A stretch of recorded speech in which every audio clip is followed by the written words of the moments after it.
On the morning of September 11, 2001, 19 men armed with box cutters, directed by a man on dialysis in a cave fortress halfway around the world using a satellite phone and a laptop, directed the most sophisticated penetration of the most heavily defended airspace in the world, overpowering the passengers and the military combat-trained pilots on 4 commercial aircraft before flying those planes wildly off course for over an hour without being molested by a single fighter interceptor.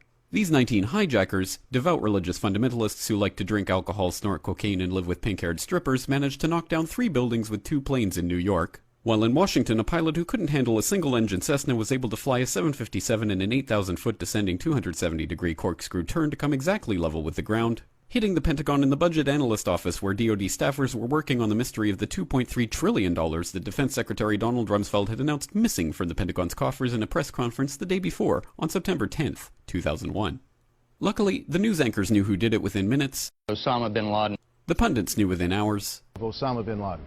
The administration knew within the day. Terrorists who committed these acts and those who harbor them. And the evidence literally fell into the FBI's lap. That a hijacker's passport was found blocks from the World Trade Center crash site, if you can believe that. But for some reason, a bunch of crazy conspiracy theorists demanded an investigation into the greatest attack on American soil in history. That investigation was delayed, underfunded, set up to fail, a conflict of interest, and a cover-up from start to finish. It was based on testimony extracted through torture, the records of which were destroyed. It failed to mention the existence of WTC-7, Able Danger, P-TECH, Sibel Edmonds, OBL and the CIA, and the drills of hijacked aircraft being flown into buildings that were being simulated at the precise same time that those events were actually happening. It was lied to by the Pentagon, the CIA, the Bush administration, and as for Bush and Cheney, well, no one knows what they told it because they testified in secret, off the record, not under oath, and behind closed doors. It didn't bother to look at who funded the attacks because that question is ultimately of little practical significance.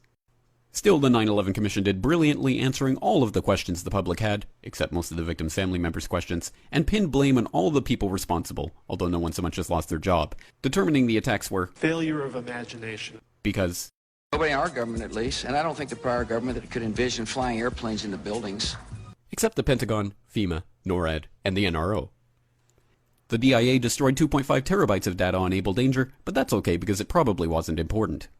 The SEC destroyed their records on the investigation into the insider trading before the attacks, but that's okay because destroying the records of the largest investigation in SEC history is just part of routine record keeping. NIST has classified the data that they used for their model of WTC-7's collapse, but that's okay because knowing how they made their model of the collapse would jeopardize public safety. The FBI has argued that all material related to their investigation of 9/11 should be kept secret from the public, but that's okay because the FBI probably has nothing to hide. This man never existed, nor is anything he had to say worthy of your attention, and if you say otherwise, you are a paranoid conspiracy theorist and deserve to be shunned by all of humanity. Likewise him, and her, and her, and her, and him.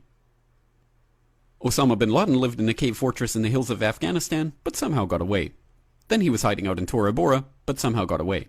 Then he lived in Abbottabad for years, taunting the most comprehensive intelligence dragnet employing the most sophisticated technology in the history of the world for a decade, releasing video after video with complete impunity and getting younger and younger as he did so, before finally being found in a daring SEAL team raid which wasn't recorded on video, in which he didn't resist or use his wife as a human shield, and in which these crack special forces operatives panicked and killed this unarmed man, supposedly the best source of intelligence about those dastardly terrorists on the entire planet.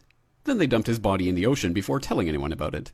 Then a couple dozen of that team's members died in a helicopter crash in Afghanistan. This is the story of 9/11, brought to you by the media which told you the hard truths about his head could be seen to move violently forward. And they took the babies out of the incubators. And mobile production facilities. And the rescue of Jessica Lynch. If you have any questions about this story, you are a batshit paranoid tinfoil dog-abusing baby hater and will be reviled by everyone. If you love your country and or freedom, happiness, rainbows, rock and roll, puppy dogs, apple pie, and your grandma, you will never ever express doubts about any part of this story to anyone. Ever. This has been a public service announcement by the Friends of the FBI, CIA, NSA, DIA, SEC, MSM, White House, NIST, and the 9/11 Commission. Because ignorance is strength.